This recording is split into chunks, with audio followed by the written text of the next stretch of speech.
வைகை அணை ஆயக்கட்டில் முதல் பேரணி என்பது 46 கண்மாய்களை உள்ளடக்கியது. கிருத்துமா நதியை வைகை ஆயக்கட்டில் சேர்க்க வேண்டும் என்று அன்போடு கேட்டு தங்கள் வாயிலாக நிறைவு செய்து கொள்கிறேன்.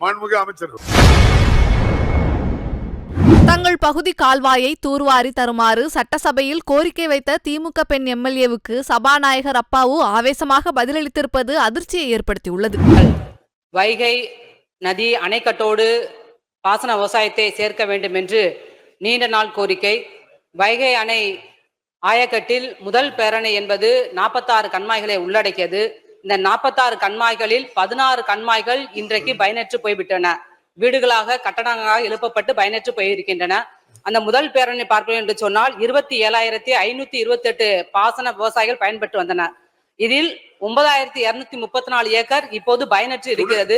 எங்களுடைய திருப்புவனம் பாசன விவசாயிகள், கிருத்துமால் பாசன விவசாயிகள் 5,338 ஏக்கர் விவசாயத்திற்கு நீரை கேட்கின்றார்கள். வைகை ஆயக்கட்டில் சேர்க்க வேண்டும் என்று தாயுளம் கொண்ட தமிழ்நாட்டு முதலமைச்சர் அவர்களும் கருணை உளம் கொண்ட நம்முடைய பொதுப்பணித்துறை நீர்வளத்துறை அமைச்சர் அவர்களும் இந்த ஆயக்கட்டில் கிருத்துமால் நதியை இணைக்க வேண்டும் என்று அன்போடு கேட்டு திருப்பணம் வட்டத்திற்கு உட்பட்ட சருகுனி 6 வரத்து கால்வாய் 12 ஆண்டுகளுக்கு மேலாக தூர்வாரப்படாமல் இருக்கிறது.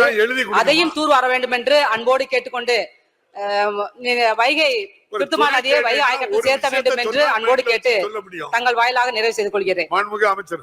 பேரவைத் தலைவர்களே, மாண்புமிகு உறுப்பினர் தொகுதியின் மீது அக்கறையால் நேற்றுக்கு ஒரு 10-20 பேரை கூட்டிக் கொண்டு வந்து இதே கோரிக்கை என் வீட்டிலே வைத்தார்கள். அவர்களுக்கும் உறுப்பினருக்கும் சேர்த்து விளக்கம் சொல்லி நான் அனுப்பினேன். அதே பதில் தான் இப்பொழுதும் பொருந்தும். கேட்டுக்கொள்ளும். மாண்புமிகு பேரவைத் தலைவர் அவர்களே, கடந்த வாரம் பெய்த மழையால் வரதராஜபுரம் பகுதியில் முல்லை நகர், தனலட்சுமி நகர், பிடிசி நகர், அஷ்டலட்சுமி நகர் போன்ற இடங்களில் பெருவெள்ளம் ஏற்பட்டு பத்திரிகையெல்லாம் தொலைக்காட்சியில் நீங்கள் பார்த்திருப்பீர்கள். உங்களிடம் எடுத்து